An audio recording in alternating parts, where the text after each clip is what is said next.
নমস্কার, welcome to back my channel. আমরা নাসিক শহরের পঞ্চবটি বাস স্টপ থেকে 245 নম্বর বাস ধরে নাসিক শহরের বিখ্যাত দ্বাদশ জ্যোতির্লিঙ্গের অন্যতম একটি শিব মন্দির ত্রম্বকেশ্বর দর্শনের উদ্দেশ্যে রওনা দিলাম ভোর 5টায়। এখন দেখুন মন্দিরের চারিদিকটা কিন্তু একদম খালি। আর এই ত্রম্বকেশ্বর মন্দির ব্রহ্মগিরি, নীলগিরি ও কালাগিরি এই 3 পাহাড়ের মধ্যস্থলে অবস্থিত। তবে সোমবার কিন্তু এলে প্রচন্ড ভিড় হবে, দর্শন করতে প্রায় 4 থেকে 5 ঘন্টা লাগবে। আর না হলে আর্লি মর্নিং এলে খুব তাড়াতাড়ি দর্শন হয়ে যায়। আমি তো দর্শন করলাম প্রায় 1 ঘন্টার মধ্যেই।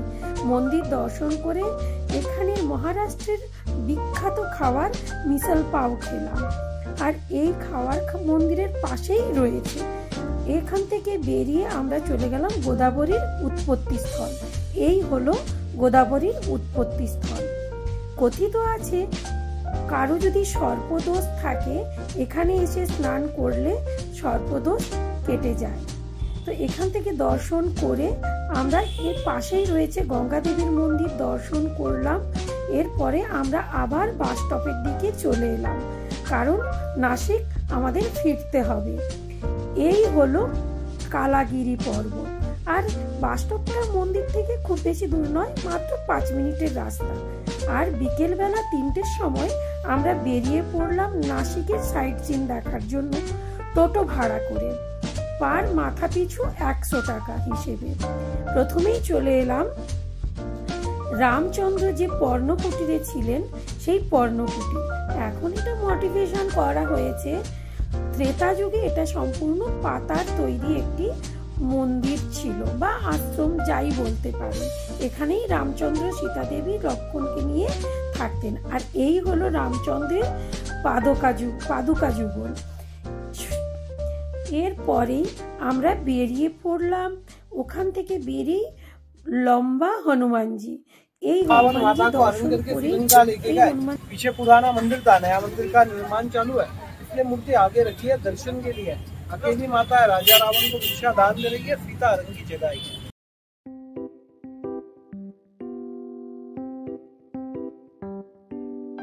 এখান থেকেই সীতা দেবী হরণ হয়েছিলেন।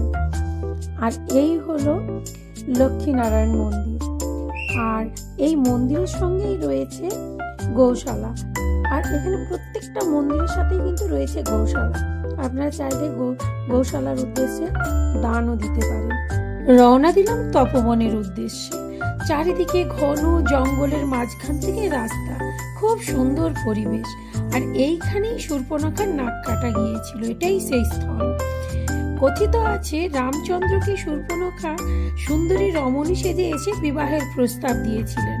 আর তখনই রামচন্দ্র বিয়ে হতে নারাজ, কারণ উনি বলেছিলেন উনি বিবাহিত। তখনই লক্ষ্মণ শূর্পণখার এই জায়গাতেই নাক কেটে দিয়েছিল। আর রামায়ণের রামচন্দ্রের 14 বছর যে বনবাসের কাহিনী, তার বেশ অনেকটা সময় কিন্তু নাসিকে কেটেছে।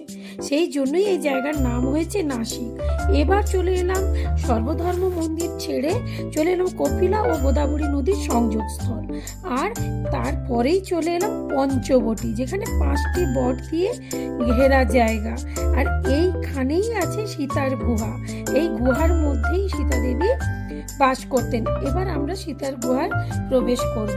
এই সুড়ঙ্গ দিয়েই সীতার গুহাতে প্রবেশ করতে হয়।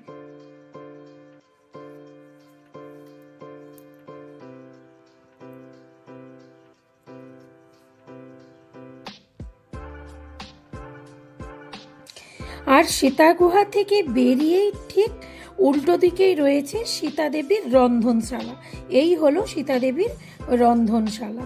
আর ঠিক ওর থেকে ঠিক সীতা গুহার থেকে ঠিক 5 মিনিটও না, মানে 5-10 পা এগিয়ে গেলেই পড়বে কালাচাঁদ মন্দির।